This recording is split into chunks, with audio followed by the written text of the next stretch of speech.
morning, everyone. Happy Wednesday, and welcome back to another cabinet meeting here at Secretary of Shade. I am DDM, Dapper Dan Midas.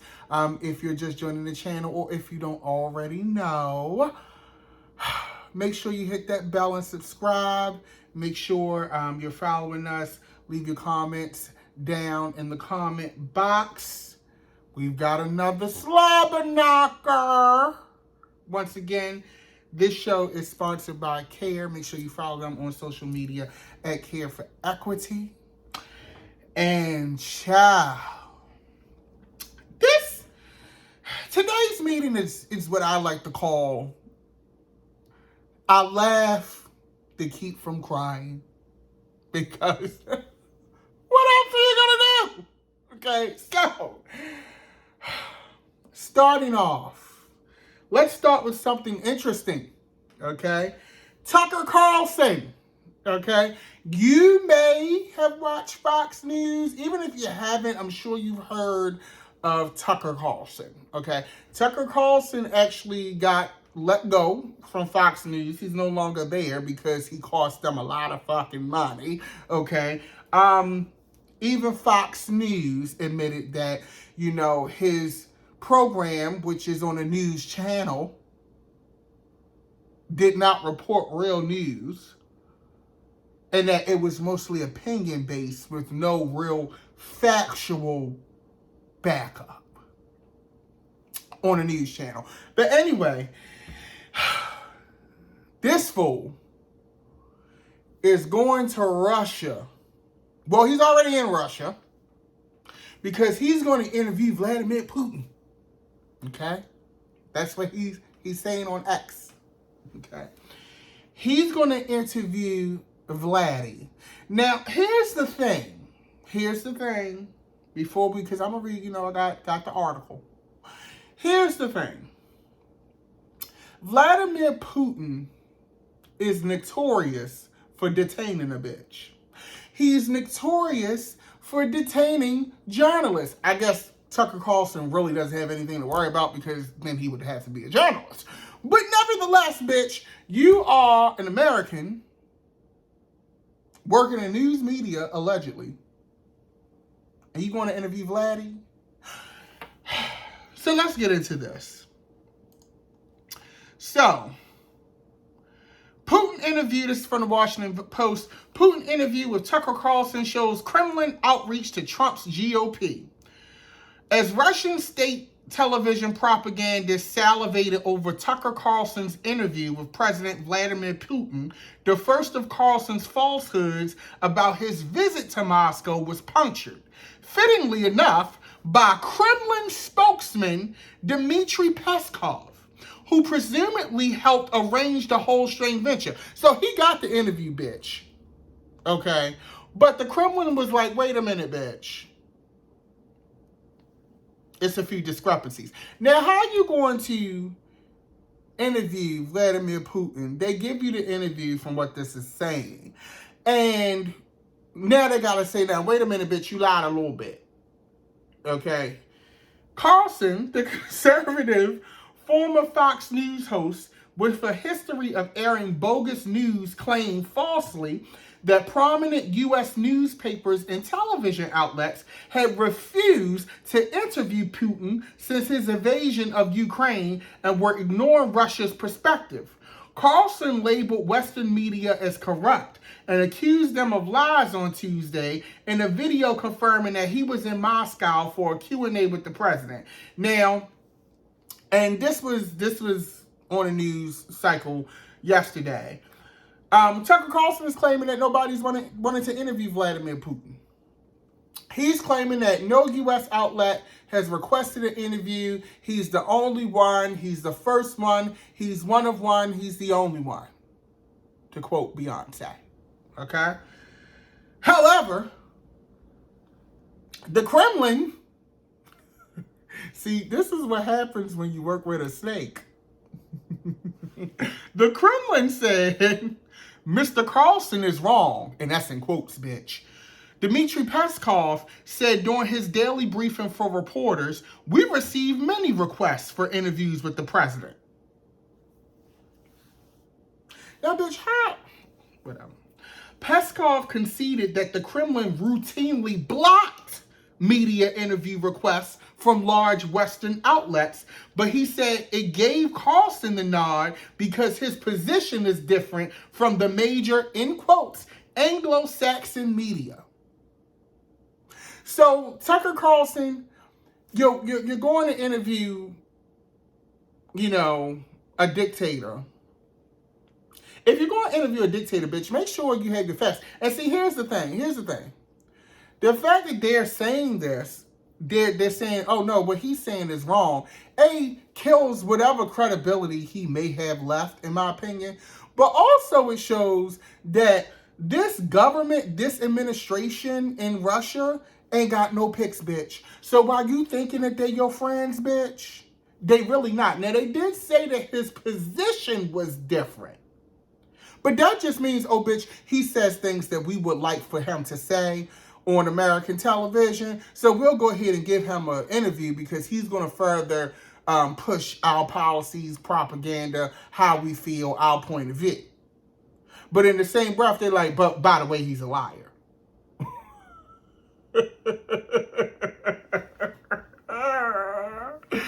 And there's people here in America still following this man, but whatever. Carlson's assertion was astonishing, given that two journalists who were U.S. citizens are now jailed in Russia. Evan I'm butchering his name.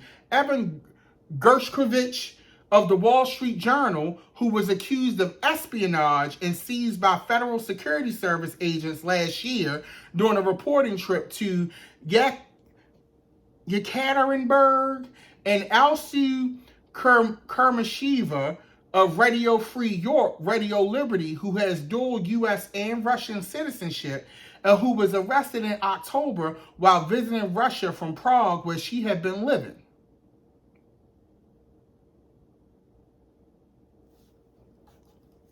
Let's think about that.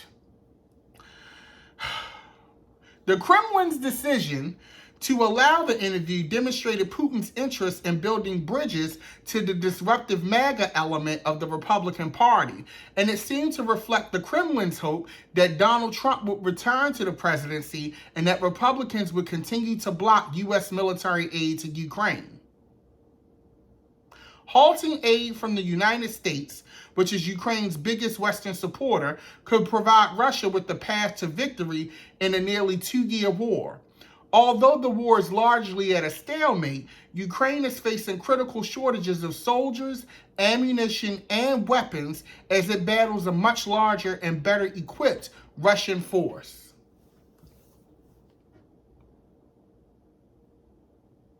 Now, for those of you who have been watching for quite some time, you know why we're in Ukraine.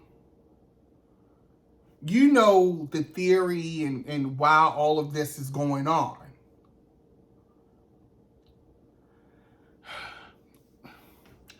I just feel like I just never thought that the United States would crash and burn in this way. Not saying that, we don't have a humbling, we're not deserving of being humbled in some capacity, but I just thought the country was a lot smarter than that. I thought our government was a lot smarter than this. You know what I'm saying? I thought our citizens, no shade, were a lot smarter than this. Now, to be perfectly fair, there's shit about both sides, both the Republicans and the Democrats, that I just don't like, that get on my nerves. I feel like I'm in a football game. Where is the referee? If it was up to me, we would have a third party, but a third party that's actually viable with real structure and just a real go at it is just not showing itself at this time. But I find it interesting that the Kremlin and the Russian government is so invested in Donald Trump and so invested in, people like Tucker Carlson. And it's scary, if I can be honest. It's very scary because the enemy of my enemy is my friend. But what does that say for the enemy when your enemy is the friend of someone who can destroy your way of life. Like, here's the thing. Like, the Russian government is not going to be our friend. Like, we done put so many sanctions on them people, on that government. We season yachts and shit. Like, they're not going to make... They would blow us sky high if they got a chance. Like, to the moon, bitch.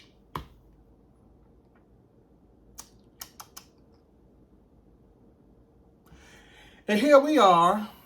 We have sections of our, country who, whatever. But Tucker Carlson, I ain't gonna lie, the interview gonna get the views. Y'all know it's gonna get the views. Like, y'all already know what it's gonna get. The government gonna be watching it. People gonna be watching it. People that don't even know Tucker Carlson gonna be watching it. It's gonna get the views. Like, that just goes without saying. Right? But that's where it's at. So, sound off on the comments. In the comments, tell me what you think. And moving on.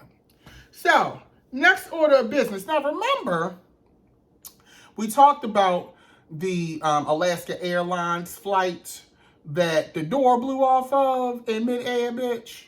And I gagged and gooped. I know y'all saw the video. Well, we thought that, this is my personal opinion, I thought that maybe they did some maintenance to the plane and maybe they just didn't put it back together right.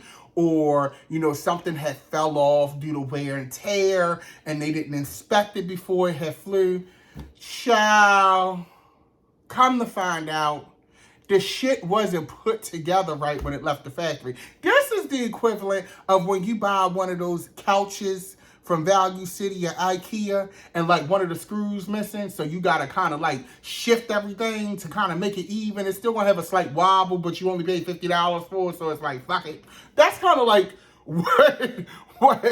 what this is giving. Okay, first off, it's no shade if you have flown Alaskan Air, bitch. I have flown Alaskan Air before. I have flown Spirit before. I have flown Frontier. Okay, I'm going to put that out there. Now, I'm a Southwest, type of, I live for a Southwest moment because I like my 2 free bags, that fucking trail mix. They got that pretzel and that sourdough with the Cheez-Its. Oh, my God, I wish they would sell that. But anyway, so come to find out, the shit wasn't put together right from the beginning. So this is according to Reuters, okay? Now, what is that? So, a door panel that flew off a Boeing 737 MAX 9 jet mid-flight on January 5th appeared to be missing 4 key bolts, according to a preliminary report from U.S. investigators that provided the first official look into how the frightening mishap took shape. Lawmakers and the flying public have demanded answers to what caused the panel to fly off. A brand new Alaska Airlines operated jet. So this was a new jet, bitch. This wasn't even one of the old ones, okay? And what has turned into a full-blown safety and reputational crisis for Boeing. Whatever final conclusions are reached, Boeing is accountable for what happened. An event like this must not happen on an airplane that leaves our factory, Boeing CEO Dave Calhoun said in a statement. The U.S. Federal Aviation grounded 171 of the Boeing 737 MAX 9 planes after the incident, most operated by U.S. carriers United Airlines and Alaska Airlines, for inspections. Those planes were cleared for service in late January, and nearly all of them are flying again. Now, first of all, bitch, I just flew to Tampa a couple weeks ago for the Royal Rumble, and then I just was in Miami over the weekend. And I'm going to tell you, every time my travel gets booked, I'm looking at the plane now, bitch. I don't want nothing MAX. Southwest got a MAX 8, bitch. I'm like, it's too close for comfort. Put me on that 737 and 700 series, bitch. I ain't got it. But anyway. So what happened was Representative Rick Larson, the top Democrat on a committee overseeing the FAA, said the failure to reinstall bolts on a safety critical component of this 737 MAX 9 aircraft is a serious error that suggests larger quality control lapses that must be corrected. The plug was manufactured by Spirit Aero Systems, a former Boeing subsidiary. The part was produced at Spirit's facilities in Malaysia and delivered to its Wichita, Kansas facility in May 2023. It arrived at Boeing's assembly plant in Renton, Washington on August 31st.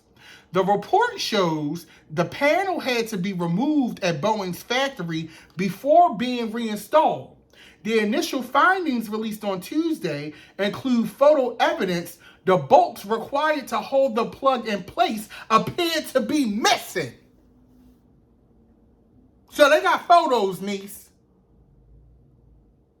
So you can't blame TSA, well, not TSA, but you know the air traffic people that be outside and shit looking at the plane, loading up the cars. You can't blame them. This is not even their fault. It left the factory like this. Like, that is crazy. Okay? The report found the panel was first removed to repair rivet damage logged by Boeing workers on September 1st, a day after the panel arrived in Renton.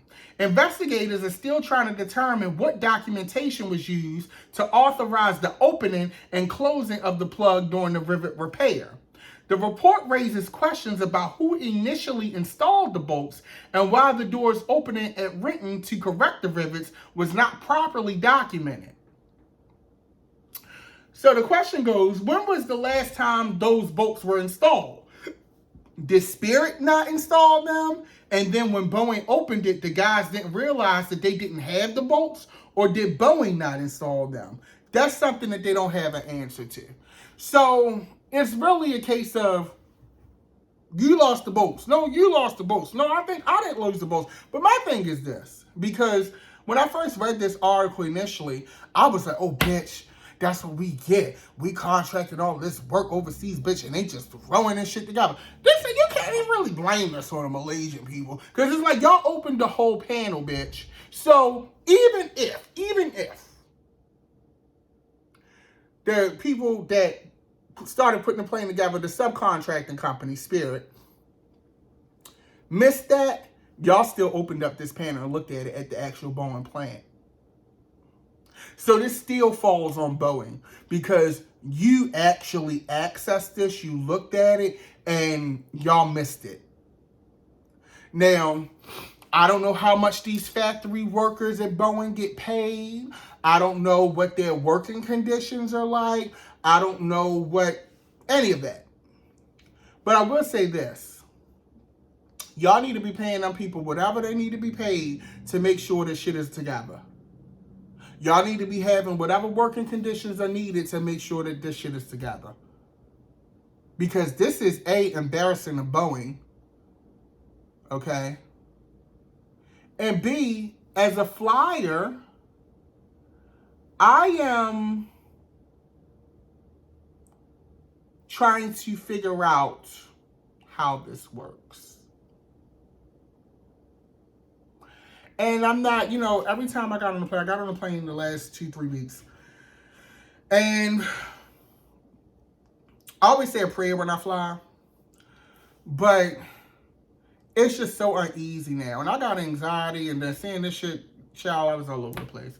But anyway, come to find out, this is Boeing's fault. I was so ready to blame Alaska Airlines. I was so ready to blame the airport people. I was ready to wear them out. And come to find out, Boeing, really? But that's what it's giving. That's what it's giving. Sound off in the comments. So,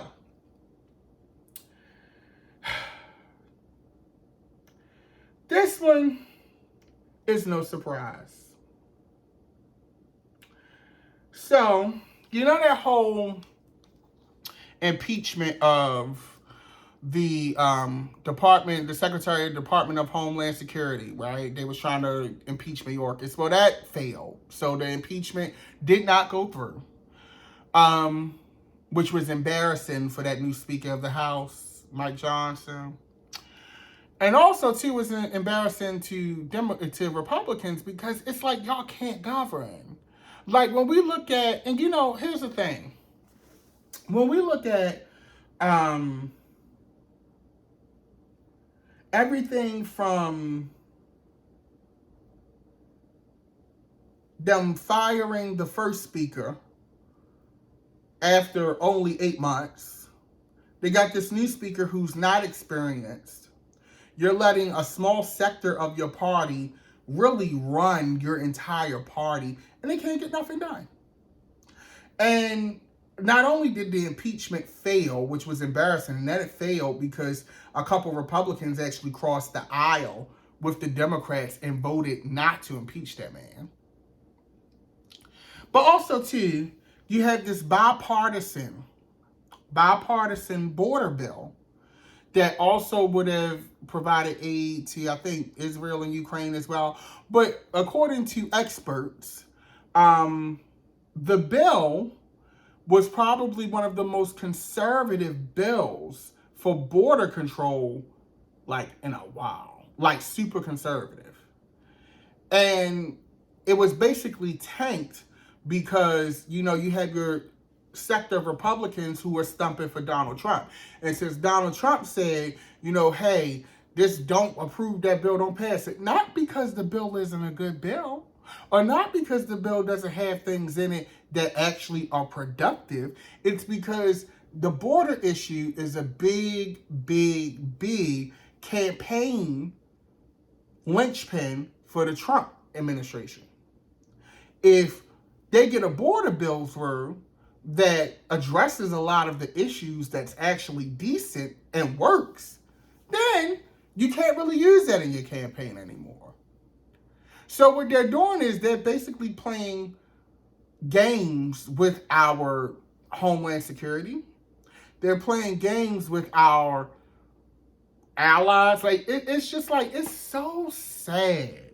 It's so sad. So this is according to The Guardian. So Senate blocks bipartisan $118 billion bill on U.S.-Mexico border and Ukraine. Bill would have granted President new power to shut the border and provided billions for Ukraine, Israel, Gaza, and the West Bank. The Senate blocked a bipartisan border and national security bill from advancing on Wednesday as Democrats accused Republicans of bending to the political wishes of Donald Trump at the expense of their constituents. The vote was 49-50, with 45 Democrats and 4 Republicans actually supporting the bill's advancement. 60 votes were needed to begin debate on the bill. Most of the Republican conference opposed the bill's advancement after complaining that the legislation did not go far enough in addressing the crisis at the U.S.-Mexico border, where arrests for illegal crossings have hit record highs. 5 members of the Democratic caucus also voted to block the bill, out of concern about the severity of the border security measures and the added funding for Israel's military amid the war. So you had the Republicans saying that it's not strong enough, and you had 5 Democrats say, bitch, this is extensive. This is crazy.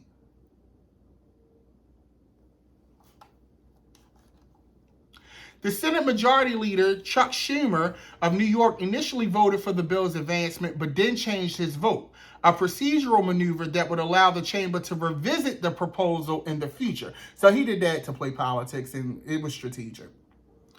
The $118 billion bill would have granted the president a new power to shut down the border when daily crossings pass a certain limit, while also expediting the asylum review process, which could have led to quicker deportation for many migrants. The bill would have provided $60 billion in military assistance for Ukraine, $14 billion in security assistance for Israel, and $10 billion in humanitarian assistance for civilians affected by the wars in Ukraine and Gaza. Hold the... Now, wait a minute. Curry 2. Guys, let's do the math on this. Let's think about this. I just looked at what I read. So the bill is $118 billion. And it's a border bill, right? It's a border bill, which we all can agree to some extent that the border does need to be secure, right? We can all agree with that. How you treat people, that's a horse of a different color. But we can all agree that you do need to protect the border. But let's look at this. It's 118. I gotta pull a calculator out. One moment, please. Please stay with me. Okay. All right. So you got $118 billion, right? So out of that $118 billion, $60 billion was going to military assistance for Ukraine.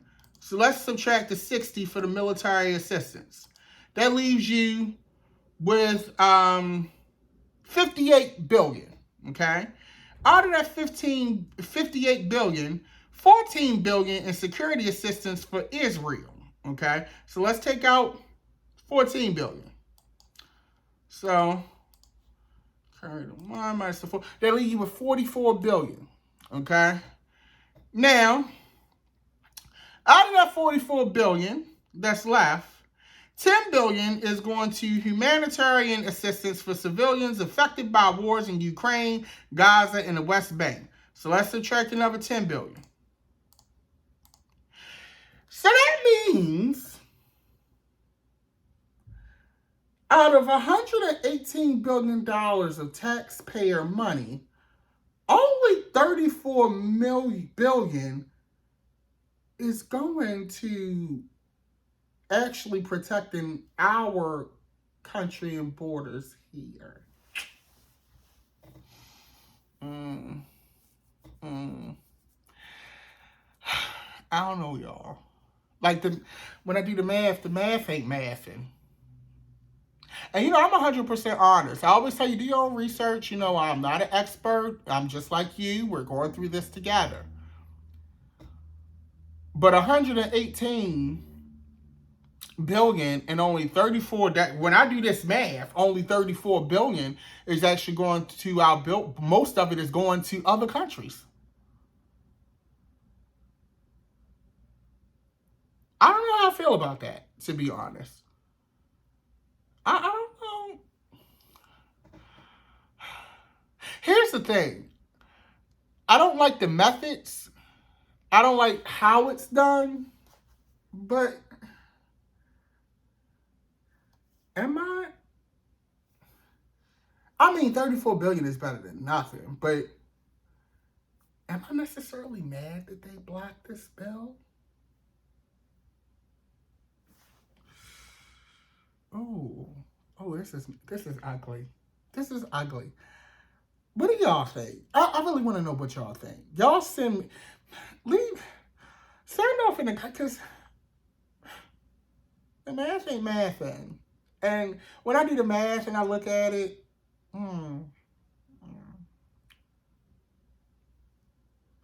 yeah. Y'all sound off on the comments because we're going to have to revisit that one. I don't know. I don't know.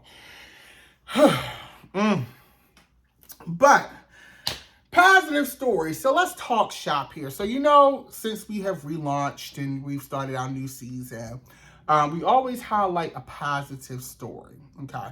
In this case, I'm going to talk about one of them is just like gossip that gets on my nerves, and that's the Super Bowl.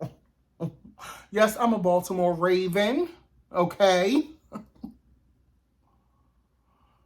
But, we got the Super Bowl coming up this weekend, a.k.a. the Usher show, because I don't give a shit about nothing else. But we got the Super Bowl coming up. Taylor Swift just won a bunch of fucking Grammys. She's, got more Album of the Year Grammys than, any artist ever in the history of music, as long as the Grammys been in existence, which is crazy to me, but whatever. Swifties don't come for me. And then, her boo thing, Travis Kelce, is going to be in the Super Bowl. Now, Travis Kelce, I think it was the New York Post, or one of them publications. It was somebody, maybe it wasn't the New York Post, but somebody posted that Travis barbers are inundated because men are going to the barbershop wanting the Travis Kelce. He got a beard and a fade, niece. He didn't invent that. That's not the Travis Kelce. I'm just saying. But shout out to Travis Kelce, even though he's whack as shit for how he treated Justin Tucker. And I don't like his ass. I mean, I do think he's fine. But I don't like his ass because I'm a fucking Raven. he did go and say, and he acknowledged that it was Black History Month too. He was like, y'all are not pick. He was at a press conference Sunday. He basically said, bitch, don't try me. Don't put that on me that I invented that shit, especially on Black History Month. You put me in a tough position. Like, that's crazy. But I think he went to a school with like majority Black people, so he know what time it is. But nevertheless, the Super Bowl come on. Who are you rooting for? I don't give a shit. I'm rooting for Usher, bitch, because I don't care about neither one of them. But sound off, who are you rooting for? Shout out to the Chiefs and the 49ers, you know, whatever. But final story of the day. This is our shining moment, and it's something, you know, for Black History Month, Black hair care, Black women's basketball, Black women's basketball, the whole thing, right? So, the South Carolina and Ole Mississippi players, Ole Miss players, classily helped a player with an on-court wig accident. Okay? I think the women, especially the Black women that watch this, will appreciate it. So, this is coming from USA Today. Basketball is such a fast-paced physical sport that often things happen in the blink of an eye, including unexpected mishaps. That happened during Sunday's game between South Carolina and Ole Miss when a player's wig accidentally came off mid-game. Amazingly, neither team missed a beat. They sprang into action to help their fellow peer. It can be embarrassing and gut-wrenching to watch injuries or accidents change the course of a game. During those moments, it's not as common to see a player get time to gather themselves or get unanimous support from other athletes. But when an Ole Miss women's basketball player collided with a player from South Carolina, resulting in her wig coming off, players from both teams jumped to help. So basically, what happened in this video, you can go online, look up the video. They basically formed a circle around her so that the cameras couldn't see her and gave her time to get her wig together. Like, they stormed and made sure that she got her wig together. That's sisterhood. That's sportsmanship. That's cultural understanding. Like, it's so many gems in that. And I'm just so proud of both of these teams. I'm proud of these young ladies for doing something like that. Talk about protecting women. Talk about being a sister to your fellow athletes. Talking about having good sportsmanship. It was amazing to see. And like I said, you can go online and you can see everything and how it worked. But it was just great to see. I'm glad that, you know, they came together, and it was just heartwarming for me. And that's how I always like to end our meetings, with something positive and heartwarming. So shout out to the young ladies at Ole Miss in South Carolina. You did the damn thing. Love you down. Go in. But that concludes our meeting for this week. Make sure, once again, if you're not subscribed, you hit that bell and subscribe for notifications. Make sure you follow me online at Dapper Dan Midas. For those of you who ordered your limited edition Secretary of Shade mugs, the mugs will be shipping around February 23rd, so you should be receiving those soon. Thank you so much for your support in that. But as always, it's always fun joining you guys. Make sure you tune in next week, 7 p.m. Eastern Standard Time, and I will see you then.